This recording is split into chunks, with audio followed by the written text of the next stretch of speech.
মুসা আলাইহিস সালাম মনে মনে একটু গুসা হলো।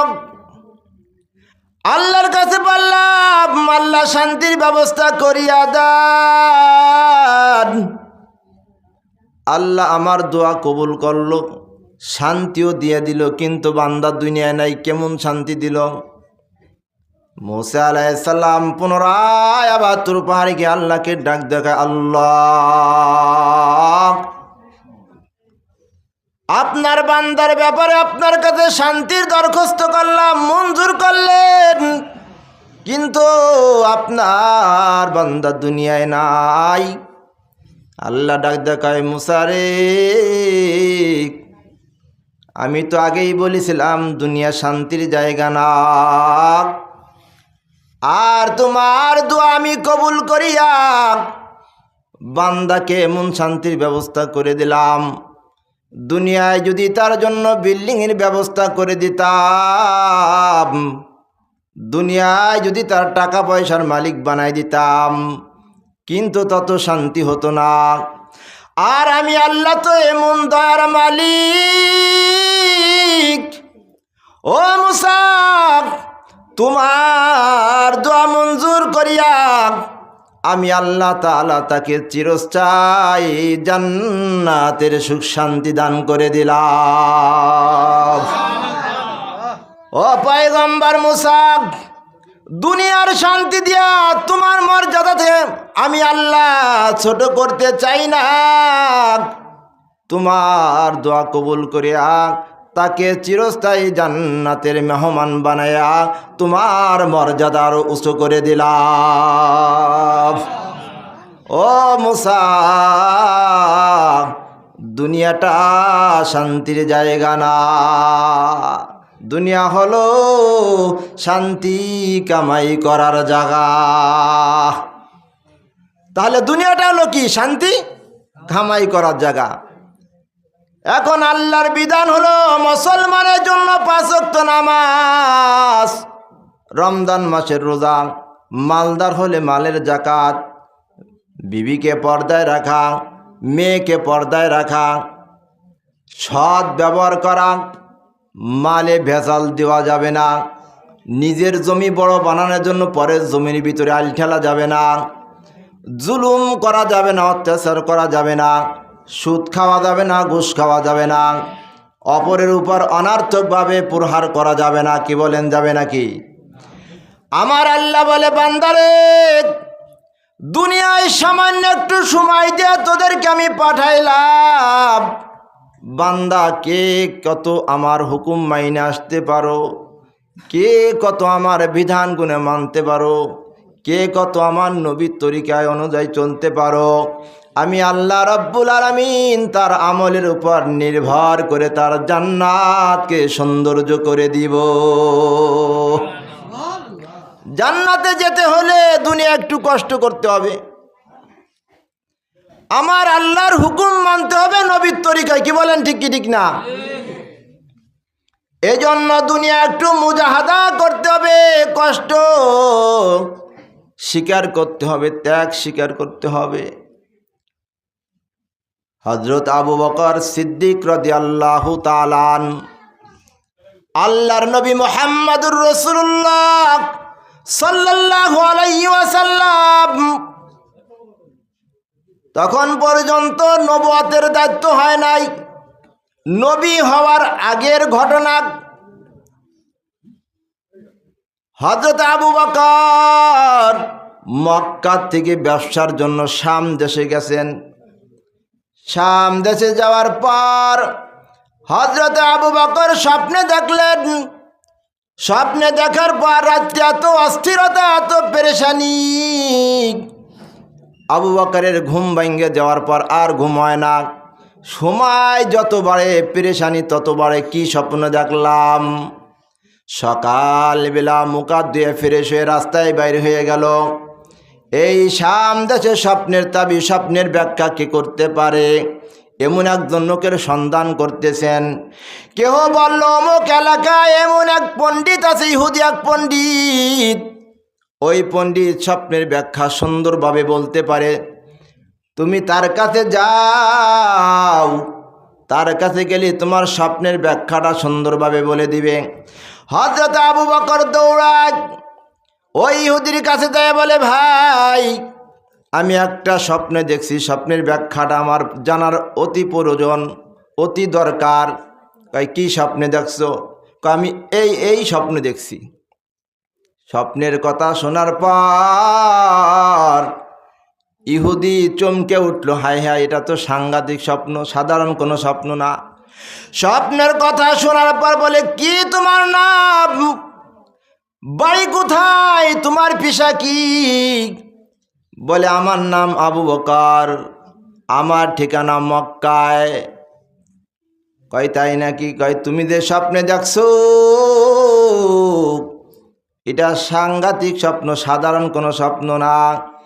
কয় তোমার মক্কা শরীফে একজন নবী আসবে, তার নাম হবে মুহাম্মদ, বলেন সাল্লাল্লাহু আলাইহি ওয়াসাল্লাম। কয় তার নাম হবে মুহাম্মদ, তার মার নাম হবে আমেনা, তার বাবার নাম হবে আব্দুল্লাহ। এই হলো তোমার স্বপ্ন। এবার আবু বকর তৃতীয় আর কারো কাছে বলেন নাই, গোপন রাখছেন। হযরত আবু বকরের বয়স যখন 28 বছর হল, 38 বছর হইল, তখন নবীর বয়স 40 বছর হইল। আবু বকর 2 বছরের ছোট। এবার নবীর যখন 40 বছর বয়স হওয়ার পর নবুয়ত সার খোলার পাইলেন। আল্লাহর নবী প্রকাশ করতেছেন, আমি নবী, আমাকে যারা নবী মানবে, আমার আল্লাহকে যারা এক বিলা স্বীকৃতি দিবে, তারা দুনিয়া এবং আখেরাতে সফলতা অর্জন করবে।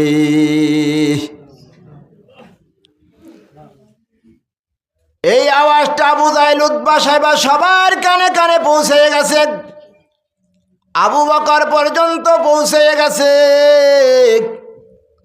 আবু বকর শোনার পর একা একা নবীজির কাছে চলে আসছে।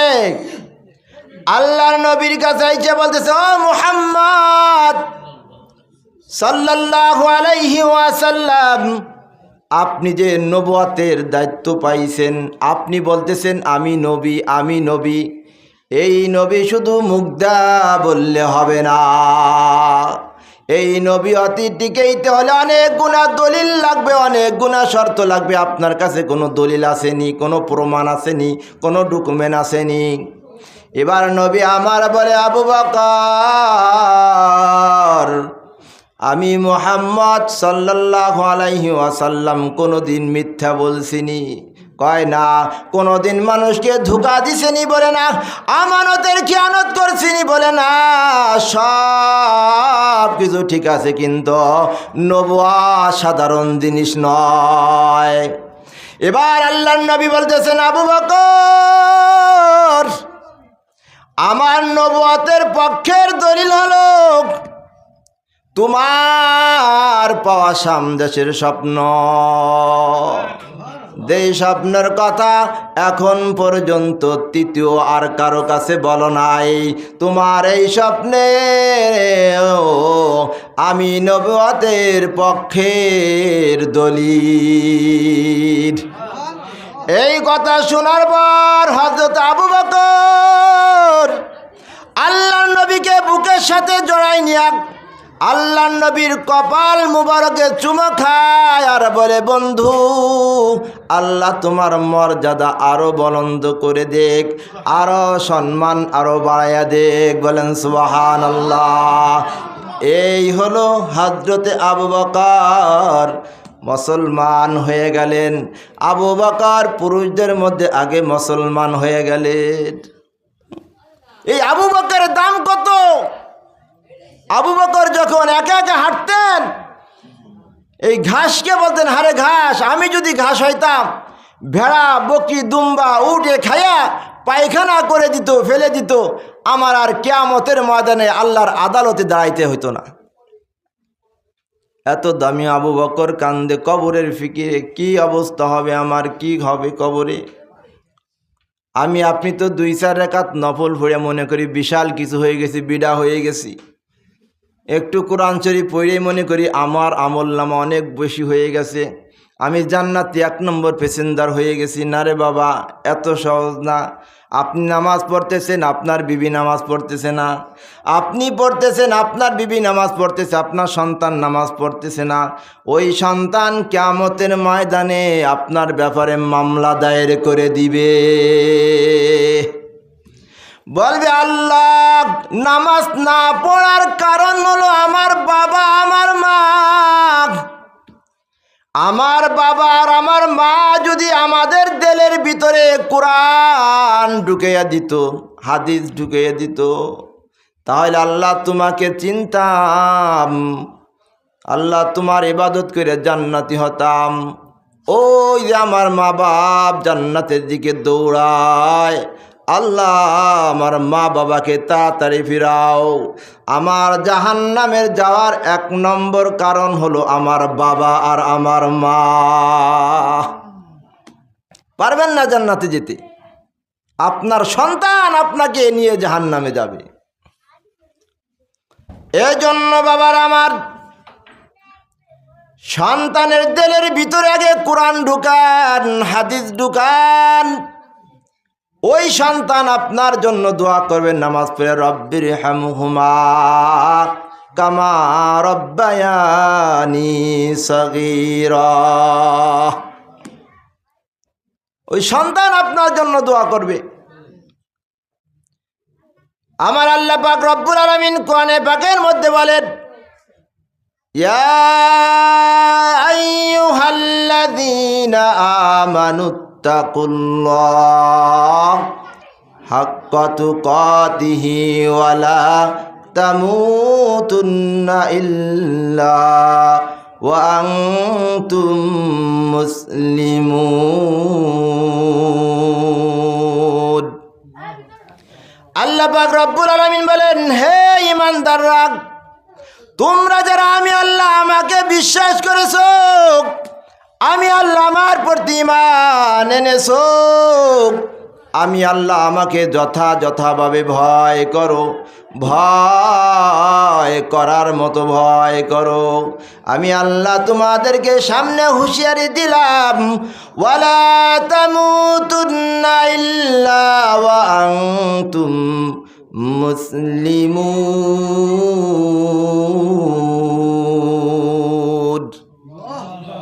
মুসলমানের মতো মুসলমান না হইয়া মরিও না, কবরে আসিও না।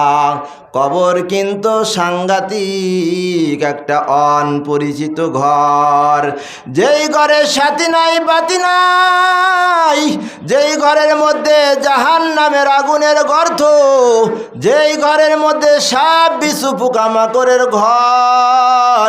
এই ঘরটাকে দুনিয়ার থেকে আমল করে জান্নাতি সাদান সাদাইয়া আসো, তা না হলে কিন্তু খবর আছে। কবরকে মামবাড়ি দহুত্তরি মনে করিও না, মনে করতেছি নামাজ পড়েছি তো আমি জান্নাতি হয়ে গেলাম। বিবি নামাজ পড়ছে, পড়ুক না পড়ে না পড়ুক, এটার দাঁত দাঁড়তেছি না। না না না, একা একা নামাজ পড়িয়া আমল করিয়া জান্নাতে যাওয়া যাবে না। যাবে? এত সহজ না। কবরকে কবরের মতনই ভাবতে হবে। ওই কবরে আমি কিভাবে থাকব, কবরের জন্য আমি কি সামান আগে পাঠিয়ে দিলাম। ওই কবরটা তো আমাকে চেনে না, আমিও চিনি না, কেমনে থাকবো কবরে। এজন্যই তো সাহাবীরা দিলের ভিতরে একমাত্র শুধুমাত্র এক ব্যক্তি, একজনকেই ভয় করছেন, সে কে? আল্লাহ। আল্লাহকেই ভয় করেছেন, দুনিয়ার কোনো মাখলুককে ভয় করে নাই। সাহাবারা একমাত্র শুধুমাত্র আল্লাহর ভয়টা দিলের ভিতরে জায়গা করে নিছেন, দ্বিতীয় আর কোনো ভয় তাদের দিলের ভিতরে ছিল না। আর প্রেম ভালোবাসা ছিল শুধু এক ব্যক্তির, সে কে বলেন? মুহাম্মাদুর রাসূলুল্লাহ সাল্লাল্লাহু আলাইহি ওয়াসাল্লাম। তাহলে সাহাবাদের দিলের ভিতরে কার ভয় ছিল? আল্লাহর ভয়। আর যতটুকু প্রেম ভালোবাসা ছিল কার? নবীর। এজন্য তারা হাজার হাজার কাফেরের মোকাবেলায় একাই দাঁড়িয়ে গেছেন, কোনো ভয় করে নাই। আর আমাকে তো ভয়, হায় রে এই বয়সে যদি মারা যায়, বিবির কোল থেকে দূরে চলে যাব, সন্তানের ভালোবাসার দিকে ত্যাগ করব, এটা সম্ভব না। আমাদের হলো ভালোবাসা খালি বিবি বাচ্চার অর্থ সম্পদের। বিবির ভালোবাসায় আমাদের দিলটা ভরে গেছে, সন্তানের ভালোবাসায় ভরা, অর্থ সম্পদের ভালোবাসায় ভরা। এজন্য আমরা হক কথাও বলতে পারি না। আর সাহাবাদের দিলের ভিতরে একমাত্র কার ভয়? মাওলার ভয়, আল্লাহর ভয় ছিল। প্রেম ভালোবাসা যতটুকু ছিল, নবীর প্রেম ভালোবাসায় দিলটাকে ভরপুর করে নিয়েছেন। এজন্য তারা যেখানেই গেছেন তারা জয়যুক্ত হয়েছেন। আমরা এরকম কার ভয় দিলের ভিতরে ঢুকাইতে হবে? আল্লাহর ভয়, নবীর প্রেম, তাহলে মল্লি বলে শান্তি পাওয়া যাবে। এছাড়া কিন্তু মরার পরে উপায় থাকবে না। নবী আমার সাহাবাদের প্রতি কত দরদ, কত ভালোবাসা ছিল। সব সময় খালি উম্মতি উম্মতি। হাদিসের কিতাবের মধ্যে আছে, এক ইহুদির বাচ্চা নবীদের এরকম আলোচনা করতেন সাহাবাদেরকে নিয়ে। এক ইহুদির বাচ্চা, অল্প বছর 7-8 বছরের বয়স, ওই ইহুদির বাচ্চারা নবীজির মজলিসে আইসা, ছোট্ট মানুষ, হুজুর বয়ান শুরু করতে আর আইসা টুপ করে বইসা নবীর চেহারা দিকে একভাবে এইভাবে তাকাই থাকতো। ওয়াজ শুনতেন, ওয়াজ শেষ হওয়ার সাথে সাথে আবার ও আগে বাইরে চলে যেত। মানে নবী ওর সাথে পার্সোনাল কিছু কথা বলবে সুযোগ পাইতো না, অতিরিক্ত চালাক ছিল। ও আইসে কথা শোনার পর আবার ওর মত পর্যন্ত চলে গেছে। তো হঠাৎ করে দেখতেছেন ওই সন্তানটাকে নবীজি আর দেখতেছেন না, একদিন 2 দিন 3 দিন। তো বয়ানের মধ্যে থেকে সাহাবাদেরকে বলতেছেন, হে আমার সাহাবীরা, ওই ইহুদির এই ছেলেটারে তো দেখি না কয়েকদিন ধরে, তোমরা কি জানো তার সমস্যা, কোনো সমস্যা হয়েছে? সাহাবীরা বলল, ইয়া রাসূলুল্লাহ, ওই ছেলেটা অনেক অসুস্থ, অনেক অসুস্থ, মনে হয় বেশি সময় লাস্টিং করবে না। আল্লাহর নবী বললে, ও সাহাবীরা, আমার সাথে কয়েকজন চলো, আমরা ইহুদির বাড়িতে যাই, যাওয়ার পর তাকে একটু দেখে আসি। আল্লাহর নবীর সাথে কয়েকজন সাহাবী গেলেন, ইহুদির বাড়িতে যাইয়া অনুমতি চাইলেন, আমি কি ঘরের মধ্যে প্রবেশ করতে পারি? যাই দেখে সেই বাচ্চার বাবাও পাশে দাঁড়ানো। আল্লাহর নবীকে অনুমতি দিলেন। আল্লাহর নবী ঘরের ভিতরে ঢুকলেন। আল্লাহর নবীকে দেখা ছোট্ট বাচ্চা মায়াবী নজরে আল্লাহর নবীর চেহারার দিকে এমনভাবে তাকিয়ে আছেন, মনে হয় বাচ্চা কি জানি বলবে বলবে ভাব, কিন্তু বলতে পারতেছে না। এবার নবী আমার বলেন, হে সন্তান, তুমি কালেমা পড়ো, কালেমা পড়ো। কিন্তু ইহুদির সন্তানটা নবীজির চেহারার দিকে মায়াবী নজরে তাকিয়ে আছে, আবার তার বাবার দিকে তাকায়, আবার নবীর দিকে তাকায়া থাকে, কিছুই বলতে পারতেছে না। নবী আমার বলেন, তুমি কালেমা পড়ো। নবী এত হয়রানি, এত পেরেশানি হয়েছে, নবীর শরীর দিয়ে ঘাম প্রবাহিত হচ্ছে, বাইর হইতেছে, পড়তেছে। এবার এরকম অবস্থা দেখা ওই ইহুদি বলতেছে, হে সন্তান, মুহাম্মদ যা বলে তুমি তাহা গ্রহণ করো। মানে নবী এত পেরেশানি দেখা ইহুদি বলতেছে, সন্তান মুহাম্মদ যা বলে তুমি তাহা গ্রহণ করতে পারো।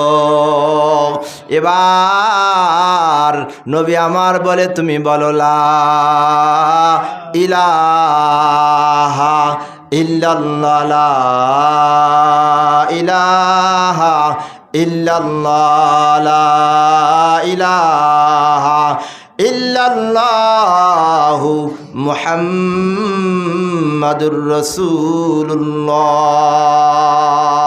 সাল্লাল্লাহু আলাইহি ওয়াসাল্লাম। এবার আল্লাহর নবী সন্তানটিকে কালেমা পড়ায়া মুসলমান বানায় দিলেন।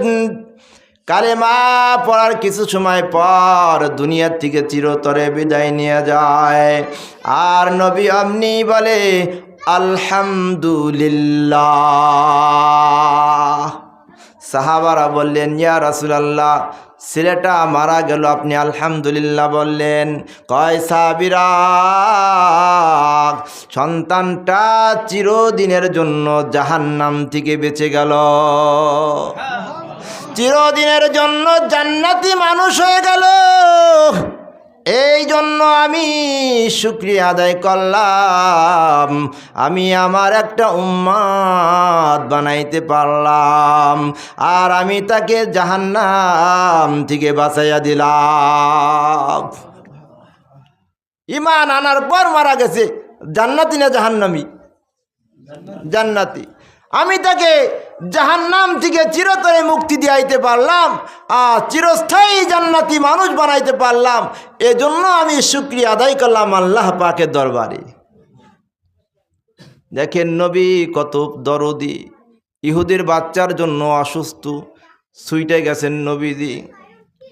নবী সমস্ত সৃষ্টিজীবীর উপর রহমত, না খালি মানুষের জন্য, সমস্ত সৃষ্টিজীবীর উপরে নবী রহমত। ঘাসপালা, তরু লতা, পশু পাখি সমস্ত মাখলুকের জন্য রহমত।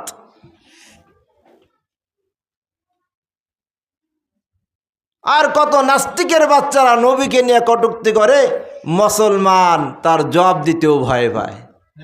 হ্যাঁ, আর আমরা মনে করতেছি, হ্যাঁ আমি তো নামাজ পড়তেছি, আমি তো সুবহানাল্লাহ সুবহানাল্লাহ 100 বার পড়তেছি, আলহামদুলিল্লাহ পড়তেছি, আমি তো ফার্স্ট ক্লাসের যাত্রী জান্নাতের। থুতমা ছুড়েই বেলাবে মরার পরে। হ্যাঁ, জান্নাত, জান্নাত কি মামবাড়ির দোহত্তরিনি? এত সহজ না, আবার বেশি কঠিনও না। আল্লাহ বলে, বান্দা আমার ভয় দিলে ঢুকা, নবীর সুন্নাত দিলে ঢুকা, সহজে জান্নাত পেয়ে যাবি। আমার ভয় নাই, নবীর সুন্নাত নাই তোর মাথার থেকে পাও পর্যন্ত।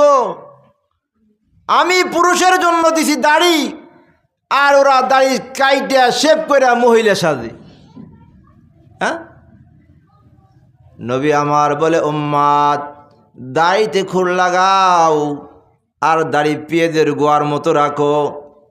তুমি তো লাগাইতেছ দাড়িতে, আমি দেখতেছি আমার লাগতেছে কলবে, দেলে লাগতেছে।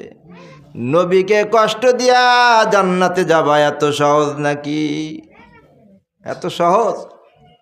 নবী বলে, উম্মাত আমার সুন্নতে রঙ্গিল হও, আমার সুন্নত নিয়ে কবরে আয়, আমি নবী আমার শাফাত কামে লাইগে যাবে।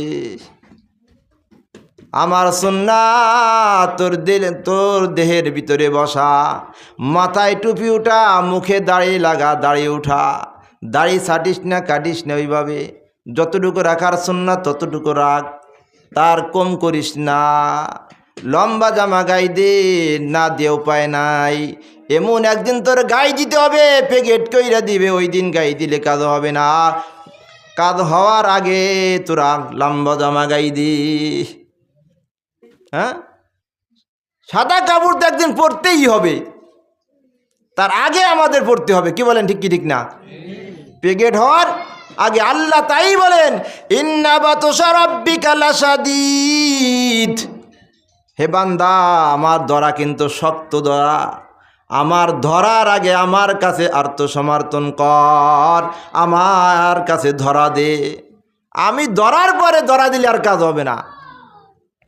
আল্লাহর কাছে আত্মসমর্পণ করার উদ্দেশ্য এটাই যে আমি পিছনে যত অন্যায় করেছি, অপরাধ করেছি, গুনাহ করেছি, এই গুনাহ থেকে আল্লাহর কাছে ইস্তেগফার পড়া, আল্লাহর কাছে তওবা করা। আয় আল্লাহ, পিছনে যা করছি সব মাটিতে ধুইলাম, আর সামনের জিন্দেগি ভবিষ্যতে আমি তোমার বিধান, তোমার নবীর তরিকা অনুযায়ী আমি চলবো। আল্লাহ কয়, যখন বান্দা গুনার কথা স্মরণ করে আমার কাছে আত্মসমর্পণ করে, আমি আল্লাহ রব্বুল আলামিন তাকে মাফ করে দেই। হ্যাঁ, তাকে মাফ করে দেই। সাহাবারা একমাত্র আল্লাহর ভয়ে দিলে থাকার কারণে বাড়ি ত্যাগ করছেন, জমা জমি ত্যাগ করছেন, বিবি বাচ্চা ত্যাগ করছেন।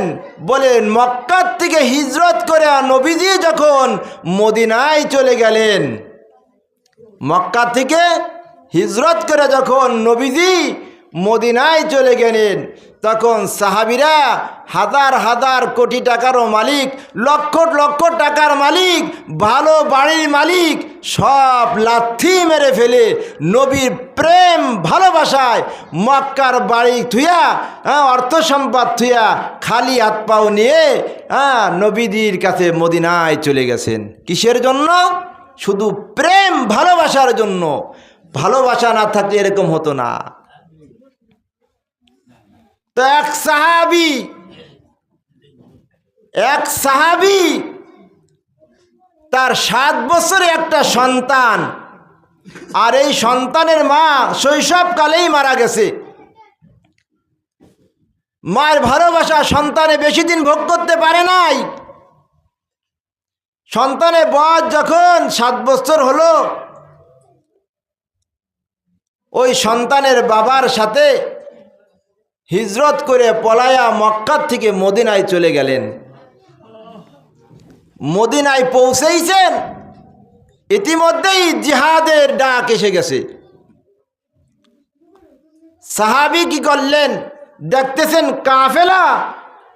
কাফেরের সাথে লড়াই করার জন্য, আল্লাহর দেওয়া জমিনে আল্লাহর দ্বীনকে প্রতিষ্ঠাতা করার জন্য কাফেলা অস্ত্র শস্ত্র নিয়ে জিহাদের দিকে রওনা। ওই সাহাবী মক্কা থেকে হিজরত করে যে মদিনায় গেল, 7 বছরের সন্তানকে সঙ্গে নিয়ে, ওই সন্তানকে ওখানেই রেখে তিনিও কাফেলার ভিতরে ঢুকে পড়লেন। বলেন সুবহানাল্লাহ।